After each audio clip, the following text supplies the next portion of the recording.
Hello and welcome to episode 2 out of 2 of the Sapphic Writers Podcast. We are a group of online women and non-binary people who share a mutual Sapphic experience. It is, quote, as simple as that, according to resident member Alice Gobber. We provide a space to post work and receive support and feedback. We want to use this podcast to talk to fellow Sapphic writers and share what we are currently working on. And this episode is going to be all about meeting us and hearing the mostly insightful and occasionally hilarious things that we have to say. My name is Madelyn. I use she, her pronouns. And I'm going to pass it over to Alice to tell us all about herself. Oh, exciting. So my name's Alice. I use she, her pronouns. I'm an artist, a poet, and an emerging producer. I'm really enjoying working with the Sapphic Writers and all the really interesting things that we're doing at the moment. And yeah, we wanted to use this episode today to just let everyone get to know us and just like talk about ourselves. And I forgot to ask, what's your favorite color? My favorite color.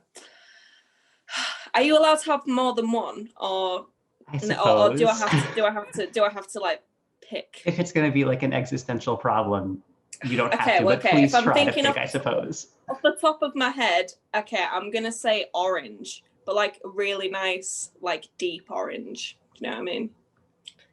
But I also really like purple, lime green, pink, yellow. This is just all the colors you're aware, right? Yeah. Well, I'm really indecisive, but yeah, orange. Okay, we'll go with orange. Fabulous. Thank you. Jess, what about you? Just tell about yourself and especially your favorite color, and please one. So I'm Jess. I use they, them pronouns. I'm a writer, blogger, freelancer, do basically all the things. My favorite color is purple, but orange is a close second. So yeah, Alice and I guess just match right there. It's a great color. I had no idea that people liked orange. I've literally never met a human being who liked the color orange. What? You have ginger hair. You have to. I like appreciate it, but I don't. I've never met anyone who was their favorite color. I really hope all of our favorite colors are orange. I'm gonna feel really stupid if I'm the only one who doesn't love orange. So Julia, why don't you go ahead and vindicate me? Yeah, hi, I'm Julia. She, her pronouns, and my favorite color is not orange. Yes. It is pink. Yeah, I am a writer. Mostly I write fantasy and also some poetry, and have hopefully an emerging academic life also in looking at fantasy and magic systems. And I'm super excited for this podcast. Yay! And finally, Emrys, do you have name, pronouns, and perhaps a favorite color? I mean, I assume you do, but can you share them? Yeah, hello, my name is Emrys.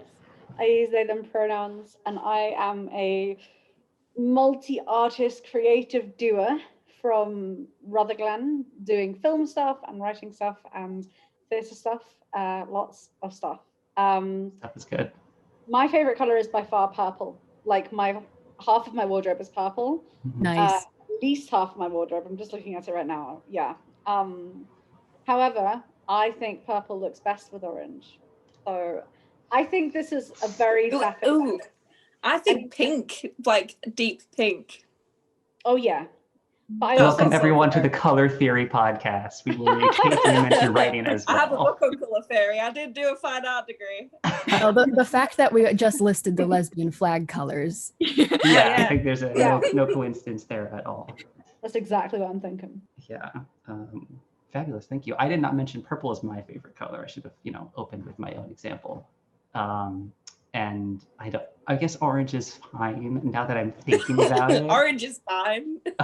We turned you. I guess I have been converted, but I also, I suppose, enjoy blue. But that feels boring now, and I'm not going to go into further detail. And I also did not mention that I, of course, being here, I'm a writer as well. I write young adult books of the lesbian nature, or at least I claim that I do. So that's like a very small amount of information about us, and we mentioned that we're writers, but what we're really here to do today is to, talk about why we are, the people who are running this group and what makes us specifically Sapphic writers, and why we feel, I suppose, qualified to be, talking about being Sapphic writers. This is going to be a very free-form background on everyone, and we'll, see if anyone has. I know Alice is going to have some fabulous stories for us. But I've got a few stories hidden away. Does anybody want to jump in and tell us all about why they're Sapphic, why they're a writer, or why they're a Sapphic writer? I'll go. Jess will go. All right. So I'll start with how I started writing, which when I was doing my undergrad degree, it was actually in film and video.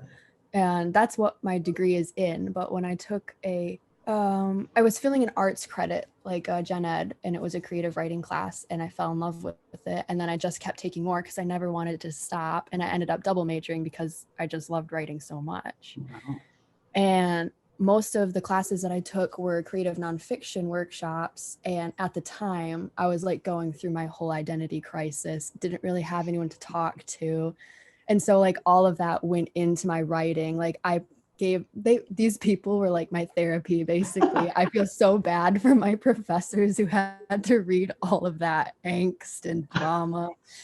And at the same time, I was also like falling in love with my current girlfriend who lives in the UK. I live in the US. So like that was all there too. All of these poor students having no idea what was going on. But like since the very start, my identity has been so in my writing, like it's not separable at all. Mm-hmm. And still to this day, like I just write about me, and that's very much part of my identity, is being Sapphic and being a writer. Mm-hmm. That's awesome. Thank you for sharing. I definitely feel you on the loading up anyone who read anything I had to write for school with my feelings, and then being like, oh, cool, thanks. Yeah, and at the time I like was really not comfortable like actually sharing that I was writing about a girl. Mm-hmm. So the whole thing would always be like addressing somebody in the second person, so nobody would actually know the gender of like the subject. And one time the professor gave me feedback and said something like, you really need to make it clear who you're writing about. And I lied and said it was about a past version of me because I still like really wasn't comfortable. And she was like, no, it's not. Why are you lying? And I like didn't say anything. No. So, I think that just goes to show like how personal writing can be though, and how difficult it can be when you're like doing it in uni, because such like intimate pieces are being graded and talked about in a way that often feels really unauthentic. Yeah, that's very true. Well, I'm glad that your professor made you realize that, or maybe not realize, but make it public that you are writing the gay things. Yeah, she really put the pressure on. That's fabulous. I love that. Can anyone top that story? No, you have to top it, but at least does anybody want to tell their story? I can go. I don't know if I can. It's not a contest, but we're all judging you. Yeah. So I don't know, like the origin story that I like usually like think of is like, so I was obsessed with like Narnia as a kid. And was like as you know one is, and like fantasy in general, but like specifically Narnia, and was like always really sad that there were never gonna be more Narnia books. And I mean, and also that he like ends the series with like an apocalypse, so I could also like never go to Narnia. It was like deeply. That was the only reason. Spoilers, yeah. First of all, it's the only reason you couldn't. Yeah, like Narnia. If that hadn't happened, I could be in Narnia right now. And I remember this like moment in like third grade when I was like, wait, I could like write my own version of Narnia. And thus fan fiction was born. So yeah, my like early stories were like complete rip-offs of like Narnia and like whatever fantasy I was reading at the time. But then I don't know, tying it into like Sapphic writers and everything, I went through like all like my whole life until like I was like 18 or 19, like thinking that like I hated romance in stories. Like I was like this, like I don't care. I just want like adventure and I like wonder magic. why. Yeah. What's missing? So like in my like first attempt at a novel, the like one like quasi romance is like this girl crushing on a guy who's like half unicorn. So like he's only a guy some of the time, and he gets killed off. He's the only character who dies before anything can happen. Does that count as a bury or gaze trope? Yeah. If the guy is just a unicorn? Except it was like bury your straight so that like they can. Wow. We could have more of that. So yeah, and then so Jess, you were talking about like have like the identity crisis in undergrad is like very much relate. So like my process of kind of like coming to like understand myself as a lesbian was like also this like opening moment for me of like, oh my god, like there's all this like stuff in literature that I've like never been able to like relate to or understand because I like had not come to terms with like my own identity. So that was this like big like watershed moment. And now I'm like the gushiest like most romantic person ever when it comes to like writing. Like I want like all the romance. So yeah, I guess that's like how I like come to writing, and then like come to be like doing the kind of writing that I'm doing. I think my number one question is, what does a half man, half unicorn look like? Oh no, okay. It was like he was like a unicorn half the time and like a man the other half of the time. So, like, Okay. Yeah. Because I feel like a guy just walking around with like a very large horn protruding and hooves and like a sparkling rainbow tail is. I was definitely picturing some kind of centaur-like creature, but like half unicorn. Yeah, me too. I guess I was like Mr. Tumnus because Narnia. So would it be like a horse head at the top with the horn, or like how is like everyone it's full else unicorn imagining? and So full man. we're imagining horse bottom and human top with a horn, or Send in your fan art of what you think this looks like. Horse face, horn, human body. I have a question about this. Is it like wolves? Like werewolves? Yeah, like were they? Like a pretty like similar idea, except he could like do it at will. Like there was no full moon thing. Okay, right. I see. The origin story was Like actually Twilight. like a shapeshifter, but he was stuck between two forms. So he was like outcast from like the shapeshifter community because you just couldn't hang. He just wasn't good enough. Yeah. Wait, he was outcasted and then died? Yeah. Kind of a rough life for That's unicorn harsh. man. Really difficult. Oh. I feel like we need like a redemption arc. Unicorn Man 2. It's coming. It's coming. Oh wow, that is. I don't even know what to. I'm sorry. I'm stuck so much on the unicorn bit. But I want to read your knockoff Narnia fan fiction so bad now. Oh my god. If it still exists, I'm just saying. Consider sharing. It's buried deep. Will not see the light of day. For nothing I wrote at that time should see the light of day either. Emrys, do you want to go? You got anything to say?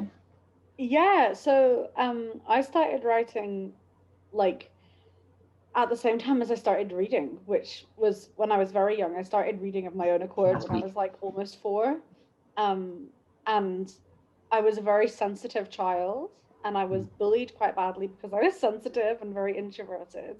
And so books were these wonderful escape, and I thought, I want to contribute to this wonderful escape. I want to write these stories as well as reading them. So I wrote my way through primary school, or elementary school, as you call it in the US, and got nicknamed the Bookaholic, which looking back is quite problematic. But I'd be the kid with a book in my tray and maths, and one time my whole table actually split in half because it was weighed down by books. Oh my gosh, that's too many books. Wow. How many books were there? I got in a lot of trouble. So that, yeah, and then when I was 12, I kept a diary for quite a while, and I came out in my diary, to myself, and my best friend stole it and took it to school and showed everyone. No. Sounds like the I plot of a stopped Disney Channel writing. movie. Yeah, Yeah. I know. It was harsh. And then I stopped writing until I was 18. So I had a really tough teenhood because it felt like what kept me going through childhood was taken away, which was really tough to deal with. But Yeah. I'm writing again now, and I'm studying it in uni, which is just wonderful. And my whole life now is made up of creative times. So I'm really, really lucky to be writing again, and I've never felt so free. And yeah, I generally write things like poetry because I'm a sensitive flower. So Oh. yeah. And do you think what you write like aligns a lot with your identity as well? Yeah, I think like my writing always encapsulates experiences that I've had, sometimes dreams. They're always very personal, but I really appreciate that I have that space and that I've reclaimed that space after being a scared 12-year-old lesbian who got that space taken away. So it feels really good to write that kind of stuff. I often write about my partner at the moment. Lots of love poems coming quite naturally, which is nice. So cute. But yeah. But I'm still a big reader. So Of course. yeah. I just call it research. That's my excuse for only doing that all the time. Definitely. Awesome. I suppose maybe I'll talk a little bit too. Yeah. So let's see, where do we get? I've had this all planned out in my head, but like I have bullet points and no idea how to say it. So I read everything as a kid.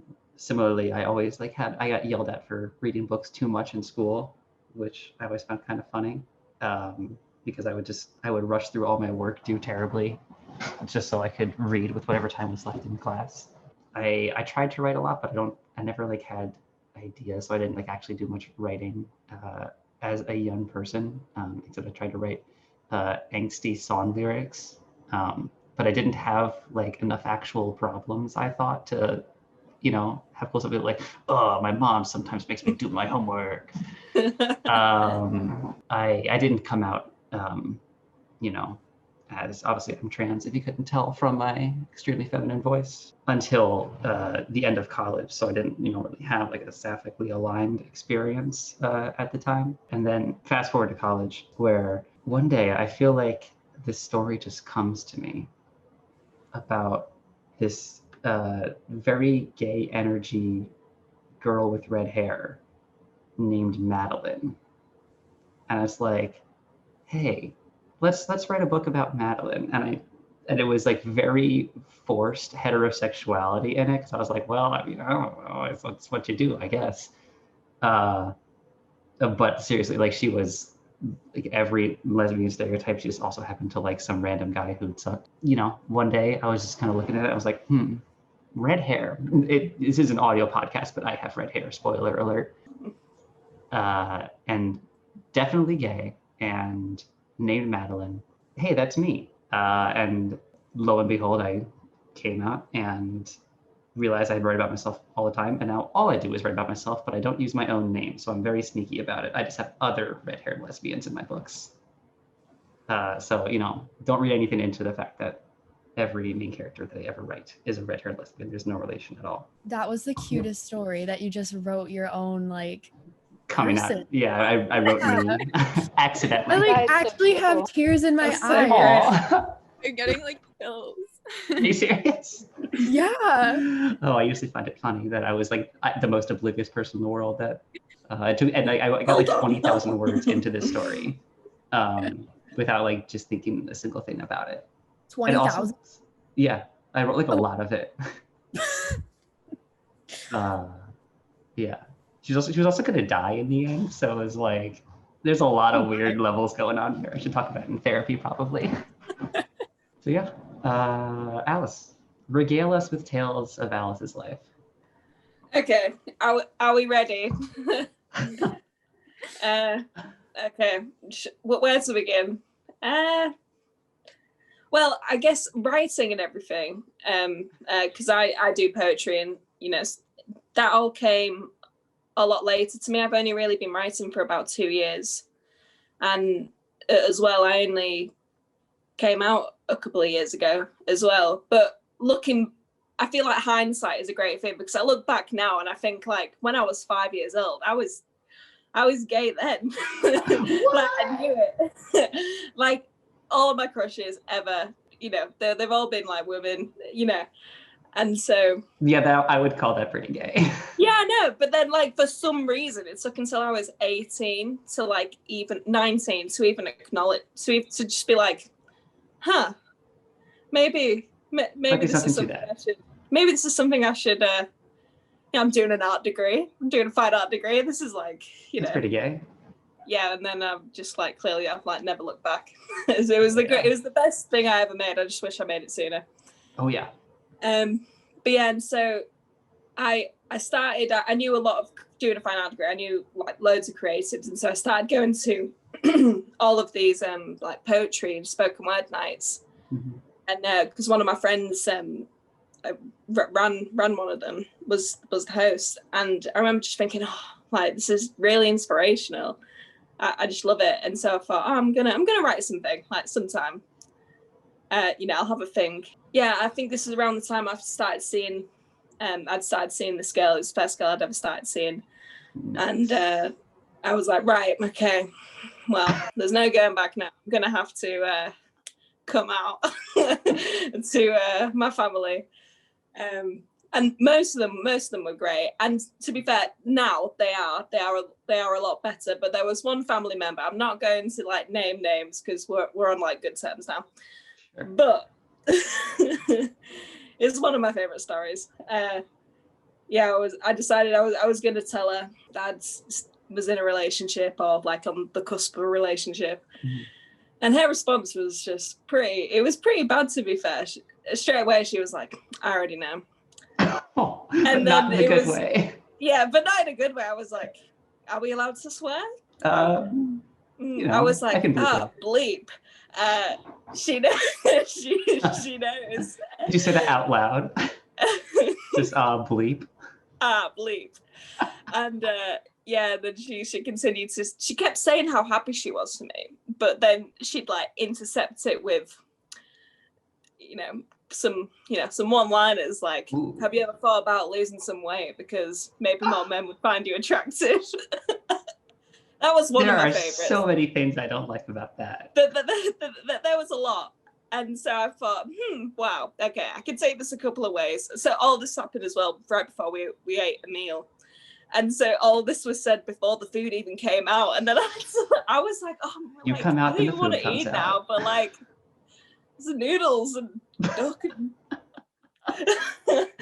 and yeah, so I went home. I was like, right, okay, I can take this a couple of ways. I can either, like, go crazy, or I was like, no, I'm gonna quote. So I'm gonna write everything. Yeah. And so that was my first ever poem. Aww. It was called "I'm Happy for You." Do you have it? Read it. I do have it somewhere. Let me find it. Really. Did you not perform it at something? I remember hearing. Yeah, I think I did. I know exactly which. Was it not in our first scene? It was. That's let me go to it. Wait, okay, so let's just let me find this. We'll have to just take this out. Let me find it. Oh yeah, sure. I'd love to read it. Here it is. I have it right. Seamless. So it goes. You're overweight. More men would find you attractive if you lost some weight. But I'm happy for you. If you're happy, then so am I. I wouldn't publicize it though. Everyone should have their secrets.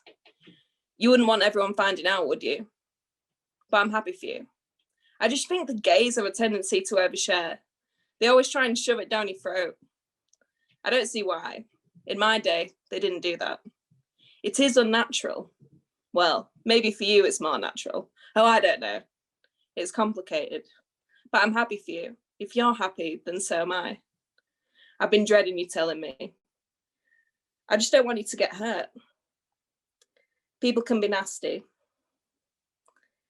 You don't want people to talk behind your back, because they will. But I'm happy for you. If you're happy, then so am I. You're not going to put it everywhere, are you? Once you do that, there's no going back. Everyone will see you differently. What if you change your mind? Which one of you's the man? I'm assuming you're the butch one. What you need is a strong man. But I'm happy for you, honestly. This has been a really good chat, don't you think? If you're happy, then so am I. Wow. Whoa. Yes, that was my first ever poem. Can I It's a just pretty good say, one to start with. I have like talked to her extensively about this, and like, well, I've not told her about the poem, but I've talked to her extensively about me and everything, and she's a lot. She I think she respects it now. We'll take respect. Yeah, I mean, like, I think she would prefer me not to be, but it's definitely better than all of that. Still not great, but I'm working on it. Thank you for sharing the poem. It's like so good. Like, what a first poem. That's better than any poem I've ever written. No. Probably, I don't know. Yeah, and then quite a lot of the rest of my poetry it has focused on grief, but then it also, I guess, sort of crushes. I write about crushes and like my feelings and stuff as well, in a sapphic way. I believe you've told us before that writing about crushes.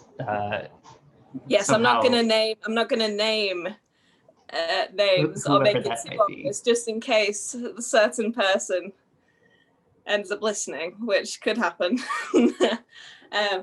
But yes, but most of my sort of sapphic poems have been written about one specific person, and it's very much like it's hot and cold constantly. I'm like, oh my god, I love her so much, and then the next day I'm like, yeah, this is really toxic. Oh no. Do the poems reflect that? There's no like middle ground really, and at the moment I wouldn't say it's toxic. I would say we're getting more into like we're friends, and I'm accepting it, and this is cool. But I'm just sort of waiting for like one thing to be said, and all of a sudden I'll be like, oh, what does that mean? It means she loves me. It means she loves me. I know she does. Like, so I'm trying to break myself out of the cycle. Although on this sort of topic, last night I received a message off a complete stranger, which at first you're like, oh no, like so it's a virus. But it wasn't. It was just someone, and they messaged me and just said, "Hi Alice, I just want to say I saw you recite this on the You Belong event a couple of weeks ago, and I've not been able to stop thinking about it since. It hit home, big style.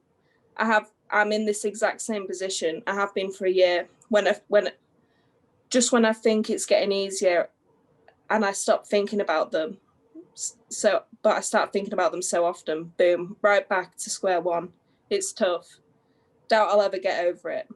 But your line about knowing my self-worth, that's something that I can control over, that I can have control over. That's something that has given me hope since I heard you speak those words. Forever grateful. Thank you." Wow. I was just like, oh, wow. I was like, oh my, wow. And it was a poem. The poem was called Unrequited Love. Wow, that is pretty awesome. I think it blew me away, really. It was just lovely, because just that, someone who I have no idea who they are, they saw me read the poem, and they were like, I need to message them and like tell them. Oh, I don't. It's lovely, like how words can have an impact on people. Yeah, I feel like that's actually one of the reasons that I keep writing, because I started a blog a while ago, and honestly it's so irregular because of work and stuff, but there was this particular piece that I wrote, and it was called something like the touch-starved experiences of a queer woman, because at the time I didn't know I was non-binary yet, and I really didn't know how many people were going to relate to it, but I wrote it about like never quite feeling comfortable with touch when it came to my friends. Like it was always like a weird barrier, like it wasn't really okay to hug them as often as like I thought girls were supposed to, or like doing each other's makeup or each other's hair. Like it was just this weird barrier in all of my friendships since forever. And when I wrote about that piece, it had really taken off in a way that like none of the things I published on the blog had before, like complete strangers messaging me saying, wow, I really didn't know that this was a problem that I had, or like that this was something that I experienced in all of my friendships too. But hearing you talk about it or hearing you write about it was something that really resonated with me. And I was like, wow, like people actually needed to know this about themselves and they didn't know it before. And when I wrote it, I didn't even really know about myself. Like I just like spent a day with my friend and like really wish that I was like had a different relationship with her. And like that was something, like it was a blockade in our relationship. And I was like, wait, it's always been like this since forever. And apparently almost all of the other Sapphics out there feel the same way. Wow. Completely relate to that. I mean, I often say that my love language definitely isn't touch, but I think it's more that I just feel so insecure about it that I block it out. Mm-hmm. So yeah, I totally get that. I love that. I mean, would you say that kind of getting to affect people like that is important? Like, is that like a reason that you write, or is it like a happy accident, or, you know, is that like, what is a motivation like that for you?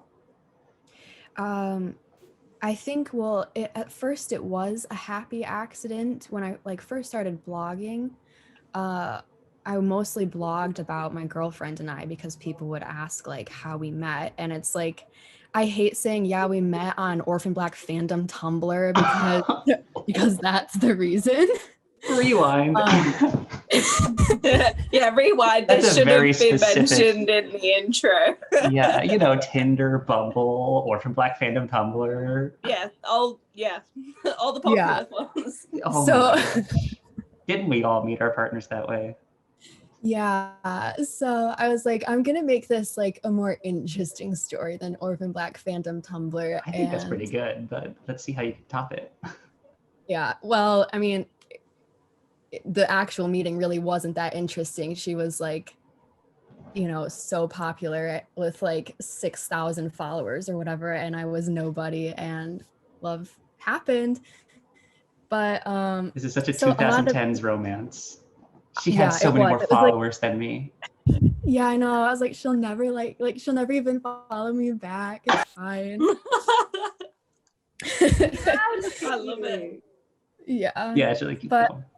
People were reading it and enjoying it and like really wanted to know like how that relationship unfolded and like how we deal with the distance when we are apart. And then the feedback from all of the other long distance Sapphics were like, you know, it was really good. Like everyone was connecting to it and like, wow, like I didn't know that this was possible. And until it happened to me, and like knowing that it works for you too is nice to know.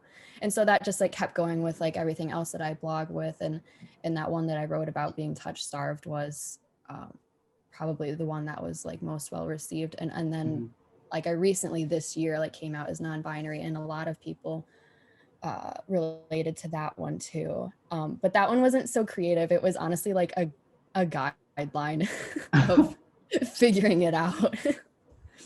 Fascinating. I'd love to read that. That sounds super cool. It's like a fun way to frame it. Like step 1, be non-binary. Yeah, it kind of was. Like each like section was like, you could be non-binary if, and then I like wrote about how I figured it out in like each section. And then there's like a checklist at the bottom, but it's like kind of ironic on purpose. This could be like a pamphlet in your school counselor's office. Yeah, it will. Yeah. Like Jess. I love that. That's awesome. I guess same question, Alice. I mean, you mentioned that someone reacted to you like that, but is that like a focus for you? Like, do you want it to have an impact like that, or is that an accident? I mean, it was an accident, I guess, but I think what I do is I only write when it's something that's, I don't know, just like really deep inside me. And I sort of like, I use my poems sort of as like a diary, I guess. And then I just sort of like, I'm like, okay, well, I've written it down now, it's going out there. Throw it out there. And I don't, it's really like touching to think that people like resonate with like the words that you write. And you almost, you don't really expect people to, but then like that message. And there was another one when I wrote one about grief, and this person like found me on Facebook, and because they'd heard one of my poems on the radio, and that they were like, I heard it on the radio, and I started crying. I had to stop my car, and and I've just spent the last half an hour parked on this field, like just like staring at like just like looking out into the field and like thinking about everything, and I just want to thank you. I've not cried like this in so long, and I really needed it. And I was just like, whoa, wow. And so I guess when I write it, it's in the back of my head a little bit that people could react like that, but I don't want anything to feel forced. I always just try and make it as natural as possible, if you know what I mean. But it's really lovely to know that people can relate. That's super cool. Emrys, do you think you have anything kind of like in that vein, or a different answer, but what is the reason you write? Definitely. I also often write about grief. And I've had some really striking kind of receptions to my work as well. I had a miscarriage a few years ago now, and I lost my baby, and it's one of those things that people don't talk about, and it's very taboo. And so when you get up on stage and you read a poem about your baby, and the people that have gone through the same thing are just like, whoa, like, and they realize they're not the only person. And I think words can be such a powerful thing. And I use poetry in a very similar way to Alice does, in the sense that it's a bit like my diary. But I'm also really glad when I get those kind of receptions from people where it's like, yeah, like that I've helped them or something. So yeah, I've definitely had those kind of receptions, but it is mostly stuff to do with miscarriage rather than kind of sapphic love. But I would like to have more people comment on my stuff about my partner. I'll put it on my to-do list. Yeah, so everyone who's listening, find something everyone Emrys who's listening wrote. right now. Yeah. Sorry if I sound slightly distracted. My puppy keeps speaking. Yeah, you just got a puppy. Yeah. We need puppy poems. That's what we're really here for. She's called Pickles, and she's finally settling in now. Yay. Which means that she's showing all her naughty sides. So it's been a hell of a few days. Everyone, friend Emrys on Facebook, so you can see all the constant puppy updates. That's my entire feed right now. Yeah, she's brilliant. But my partner's in the kitchen right now, and there's a baby gate up, and she's not allowed into the kitchen, so she's quite upset. But when I first got my dog, we had a baby gate on the stairs. Yeah, we had a baby gate on the stairs, and she was so small she could fit through the gap on the baby gate. Oh. And like all of a sudden, like we'd find her upstairs. And this was before like we all gave in and we were like, fine, you can sleep with us in the bed. But like we tried to sort of train her to sleep downstairs, but she wasn't having it. She was a nightmare. And we had to get offcuts of carpet and weave it through the baby gate so that she wouldn't like come up. It like the house was a mess for months until we gave in and we took it off.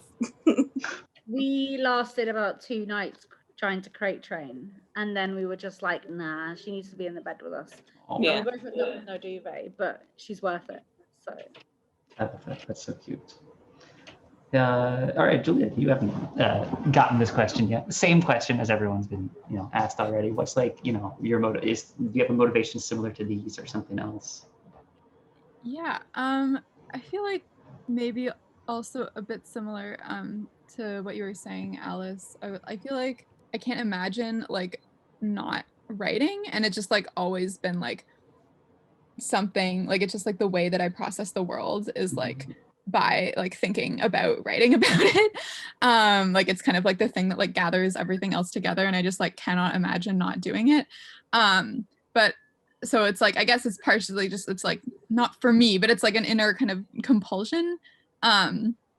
But also like what kind of gives it, I don't know, it's not like just an accident that like other people like see it or hear it and like react to it. Like it's very much something that like gives it meaning. And I haven't like, I don't have like a big like online presence or anything, so like I don't have a lot of interactions with like complete strangers around my work yet.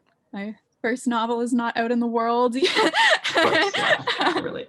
But friends or acquaintances or people like I don't really know will like message, like when I get those messages being like, your poem, like this poem was like everything, and like it's like, oh right, like this is why I'm like sitting alone in my room for like hours on end.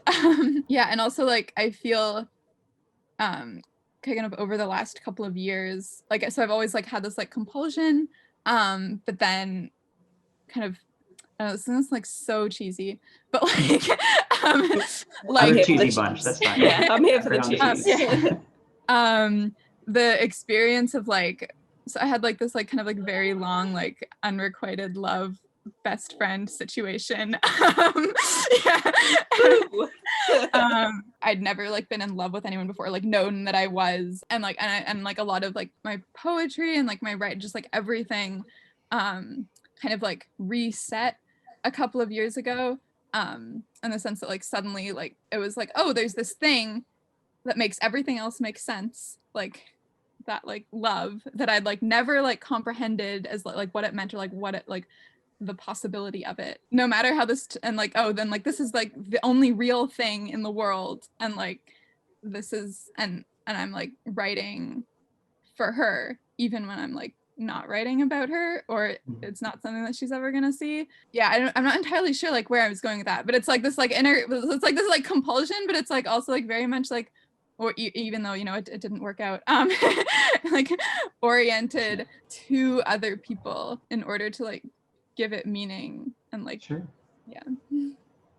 I kind of want to amend my answer now that Julia Okay. We'll cut out everything else.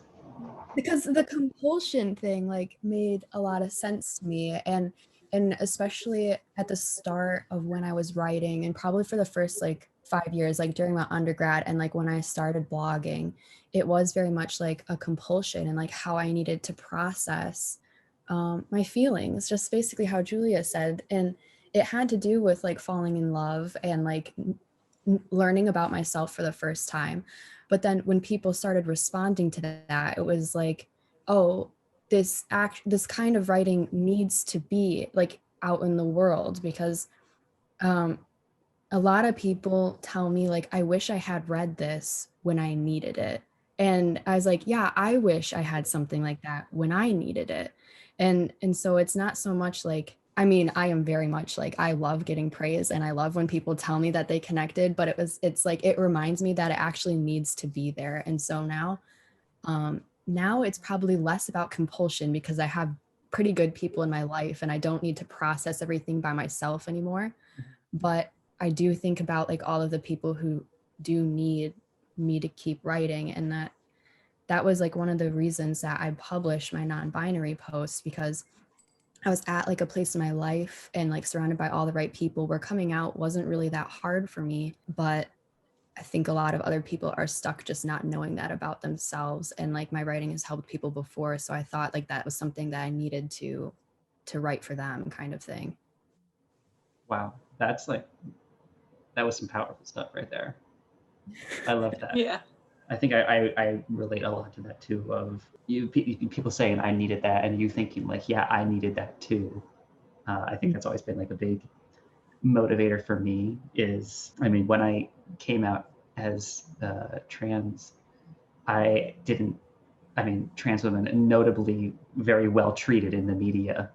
I didn't like know of a single positive like representation of. I think I would have frankly come out a lot earlier if I had known anything remotely positive, to be like, oh, hey, this is like an actual thing you can do. And you're not going to be, I mean, you're going to be vilified by society, unfortunately, but like you can still do it. Mm-hmm. And that's like a huge goal of mine is, you know, I want to write the books that I needed when I was a kid. Yeah. Or, you know, the next generation of baby gays and baby transes.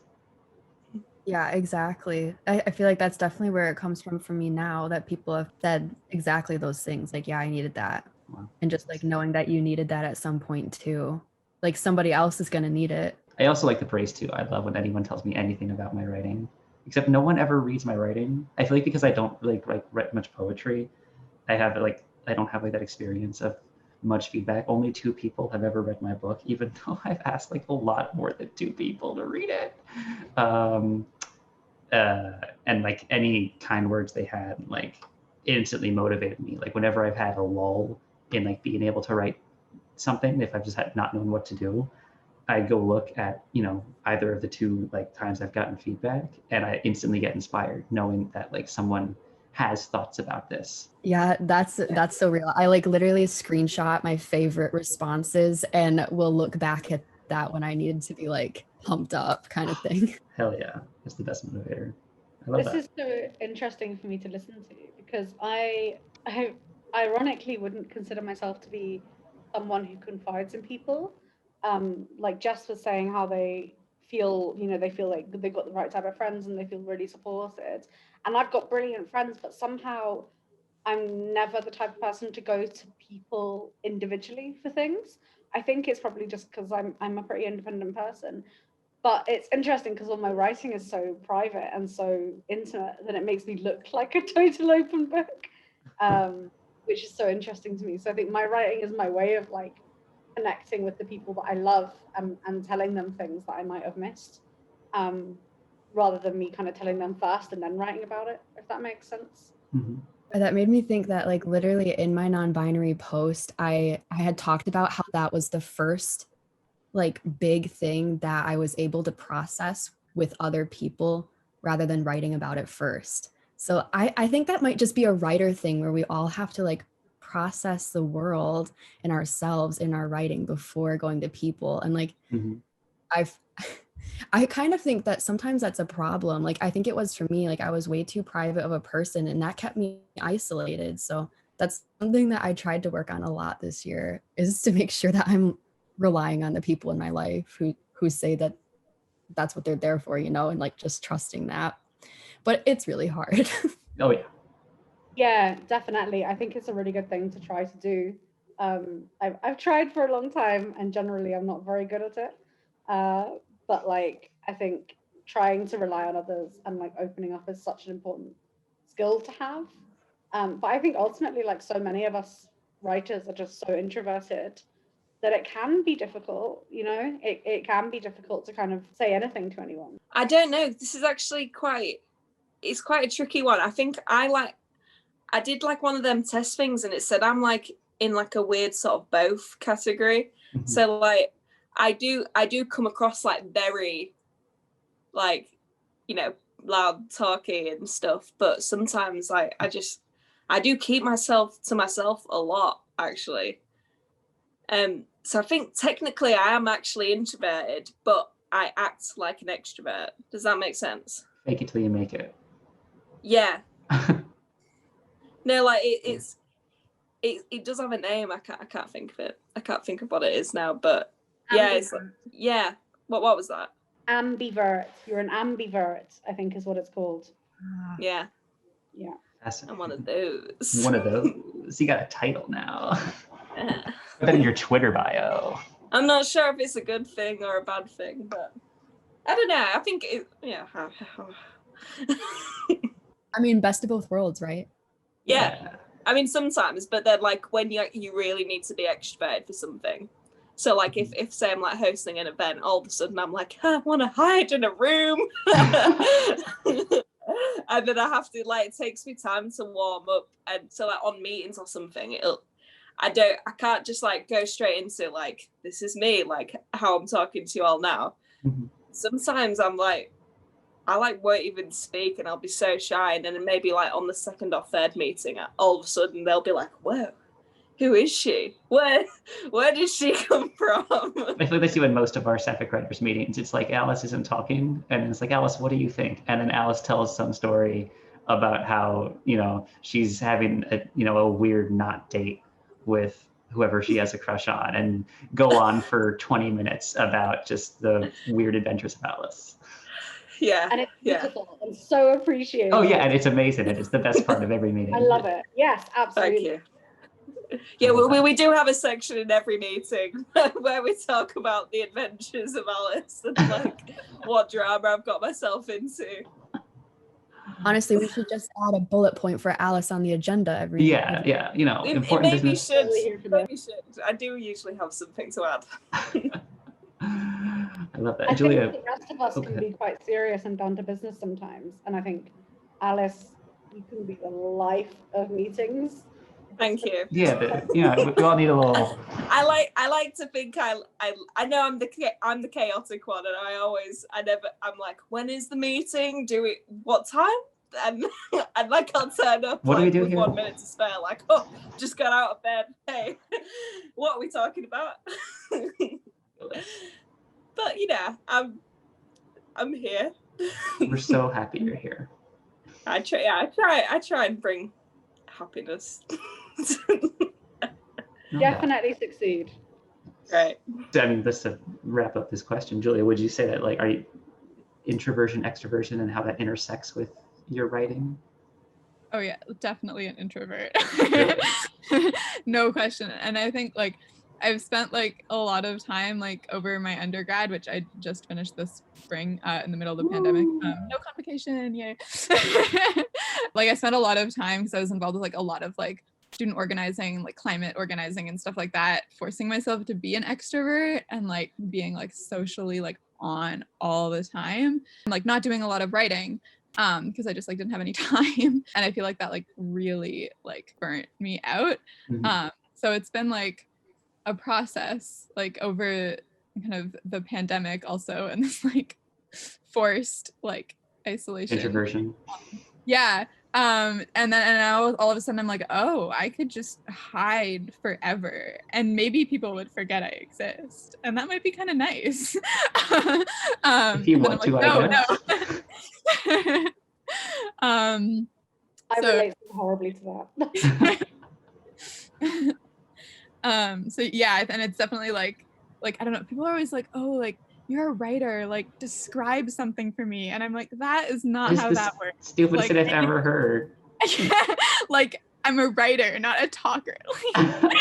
Okay, give me like a pen and paper and give me 15 minutes. I'll tell you about that flower. Yeah. Wow, that's interesting. I feel much like with the colors at the beginning, I feel like it's a good way to, cap this off, but I'm a hyper extrovert. So I feel like I can't relate to like too much of actually what everyone's saying. Like even with writing, I try to do it as much of like a social experience and like involve other people. That's why I think one of my favorite things about the Sapphic Writers Facebook group is I love participating whenever anyone asks a question about writing. I love getting as many people involved as possible to give opinions or thoughts or ideas. And why I'm like desperate to have anyone read my work, because I feel like I get so much more meaning out of like shared experiences over it. Like reading the book on my own is great, but then I would get even more out of sharing it with someone and getting to discuss the whole thing. Like the most fun writing experience I've ever had, I won't say it's been the most successful because it literally just stopped, is two of my friends and me were planned out an entire comic book series about superheroes in high school, and it was super gay and obviously because I wrote it, and it was just like we all created every aspect together. Like we all like designed the characters together and came up with plots together, and unfortunately it fizzled out because it wasn't the most reliable bunch to get consistent work done with. But I would wake up every day when we were going hard on that and be so excited to write, and I could always find something to write there. Whereas when I'm writing on my own, like I said, I need to go back and like look at feedback I've gotten to motivate me sometimes, because I struggle to just get that motivation on my own. Yeah, see, it's interesting because I actually like relate to so much of that. I'm just bad at like so I'm like, yes, I love Sapphic Writers, like I love this community like that we have, and then I'm like, oh god, I can't post things, I can't interact. Everyone should post and interact in the group. The more, like, every time I see a post with like more than like one comment, I'm like, yes, I'm getting right in there. I always see you comment on like literally every post, Madelyn. Like every Sapphic writer post on my timeline has a comment from you on it. I'm like, nice. She's really growing the community over there. It's all selfishly motivated. I just want someone to pay attention to me. Speaking of which, anyone who wants to read my book, let me know. I will send it to you. I will read your book. I'll read it. Oh my God, Madelyn, I have your book and I was supposed to read it and then I got busy and distracted. It is so fine. I'm It's reading it. a large commitment to read an entire book. So I'll write a review on my blog. I do that sometimes. That'd be hella awesome. Except it's not even close to done. I'm in the middle of what I hope will be the final additional chapter, but it probably won't be. Does anyone have like any additional things or final thoughts they want to throw in? I don't know how long we've been going, but I feel like That's very any other business, isn't it? I suppose, yeah. Any other business? We've done our Alice hour. This is what we always say at the end of our meetings, and then I'm like, actually, Alice has some I business. need some advice. It's an air quotes business, but business nonetheless. So to wrap up, we are going to just kind of have a final chat about what we are doing, and especially what Sapphic Writers is doing. So I'm going to give it to our favorite person who organizes 90% of what we do, Emrys. What's going on in Emrys Town, as I always say? Firstly, I love that you say Emrys Town. But for those listening, we also say a bit at the start of each meeting when we check in. And when Madelyn is the chair of the meeting, she always goes, "What's happening in Emrys Town?" And I love it. Anyway. What's going down in Emrys Town? It has to rhyme. I'm currently working on a film project with a film company called Little by Little, which has been a lot of fun, but has also taken up the majority of my time. But it's been great because I've been able to get an insight in the film world again. So yeah, I haven't had much time to write recently, but from January, I'm hoping to get some more thoughts down on paper and set some proper writing goals for 2021, because my freelance career and every other aspect of my life took off this year, and I just have totally fallen to the side.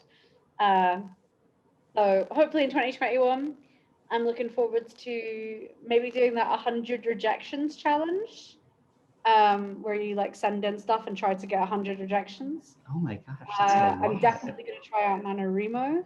And I really want to get myself some more open mic nights and nights in my local city, if they're back on by then, because pandemic vibes. But yeah, and in Sapphic Writers at the moment, I'm the one on the emails at the moment and coordinating the zine launch. Ooh, that's coming very up. exciting. You want to say some dates for that? Oh yeah, so the zine is coming out on Sunday the 27th of December, which is in just 2 weeks and 1 day. And the zine launch, as in our relaunch party where people get to read out their poems, is on the 24th of January. So please put them in your diary. It's going to be a lot of fun. Our first zine launch was a lot of fun as well. And this one is just going to be great. So we'll have some live captioning for people that need it, which is also great. And yeah, it's going to be a blast. So please come along. Not Julia actually grabbing her planner and putting it in. Yeah. I'm like, I remember, I was like, I didn't write this down. I got my pink pen, which is where what I use for the writing stuff. I don't have a diary. I should get one, shouldn't I? Maybe you should. Maybe you'll be on time for stuff. But yeah, who knows? Awesome, great, thank you, Julia. Since you are holding your pink pen, what's going on down in Julia Town? So I recently finished the first draft of a novel, which hopefully is less of a Narnia ripoff than the one I wrote in high school. Nornio. It features a lesbian elf, multiple lesbian elf romance arcs, and some like cool like resistance fighters, and no unicorns. Right now there are no unicorn characters. Maybe that's a hole. It can't compare to her early work. so yeah, I'm like working through that. It's like feels massive and scary, but like Sure. we're plowing through. And it's all handwritten right now. Wow. You have to like type it all up. That's a lot. And yeah, and like really I've been like working on a lot of poetry over the past couple of months. And I'm like really I'm putting together like my first collection. Awesome. So yeah, excited about that. And in terms of Sapphic Writers stuff, I'm organizing the Sapphic Soirees. Yeah, that's great. So we've had a few of those so far. They've been really fun. Kind of like informal, regular get-togethers. Sometimes we do like feedback circles. So if you have like stuff that you're working on and you want to like bounce it around in like a friendly, supportive environment, that's a great place to come. And we also just do some like collective writing prompts together and just like talk about what we're working on. So yeah, we are taking a break for December, but they'll be back on in January, and I do not have dates yet, but I will. Okay, that's fine. Check our social media. Okay, so keep an eye out for dates for that. Cool. Alice, what's the word in Aliceburg? Aliceburg. I just came up with that. You like that? Liking it. You gotta diversify my portfolio. I'm doing quite a bit of sort of like producing stuff at the moment. So I'm trying to set up sort of my own business, and it's all about like for creatives in my city, and so it involves open mics when we can have them. I'm put together a zine, our first zine, and that's going to be released soon.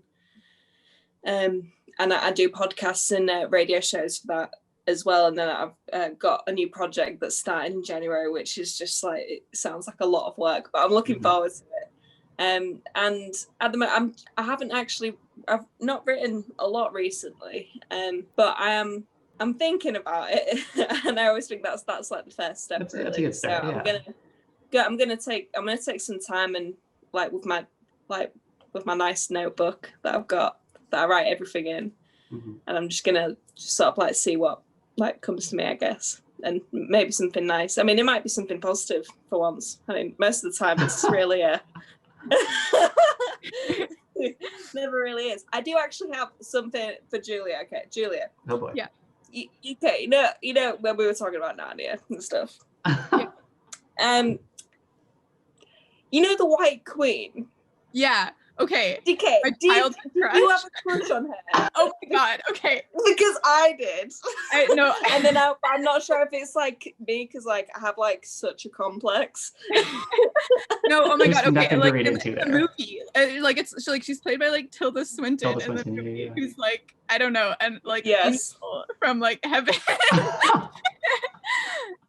Yeah, no, I definitely remember being like, I don't think like I would need. I don't think I should like her, but I get in this carrot. Like I would just do whatever she said. I would be like, yeah, eat that Turkish delight, drink that hot chocolate, like do whatever she says. Like, yeah, sell your family out, go for it. Oh my gosh. Maybe not sell your family out, but I would definitely eat or drink whatever she gave me. Yeah. No questions asked. I would get in that sledge. Sledge, yeah. Madelyn's jaw is on the floor from that. I feel like if this was all trying to be like euphemistic, I'd be like, what are we talking about? Like if I did not know what happens in the line of Witch in the Wardrobe, I'd be like, I'm gonna get in that sled. Like, do people say that? Is that a phrase? Okay, it was like a really nice sledge, all her like furs. Oh yeah, I remember, but I was not expecting it to take that turn, but that's what we get for letting Alice, have the floor. Alice, I feel like we're like on the same wavelength. Yeah, I literally like as soon as you mentioned Narnia, I was like, White Queen. Oh my gosh. And I was like, when do I bring it up? I don't know when. So now seems like a suitable point. You just gotta force it in. Yeah. Nice. Yeah. Jess, I couldn't come up with any more rhymes. So do you prefer burg or town? We'll go with town. What's the one down in Jesstown? All right. Well, I did. Bill, just Bill. Ooh, I like that. What's the? Give me. I don't have a rhyme for Bill. See, that's like I had to have the rhyme ready. Sorry. I'll get more for next time. I promise. Okay. Well, I did write 50K for Nano, but I didn't finish the draft. Still pretty freaking Yeah, awesome. so I'm like 3/4 of the way through my outline. So that went really well. I really did not expect to actually get to 50,000, but I did. And now I'm taking probably a break through this whole month. I probably won't go back to it until January, but my goal for next year is to have a complete like draft that I'm ready to let people look at. At some point next year, hopefully by the summer. That's kind of what I'm thinking, but we'll see what happens. And then also hopefully I'll start blogging more regularly because I've kind of taken a break from that because of Nano, so I haven't really put out any more posts in a while. I'm just really hoping that January kind of like restarts my whole creative process. Sure. Yeah. Do you want to plug your blog real quick? Yeah, the blog is alesbianandherlaptop.com. Such a good title.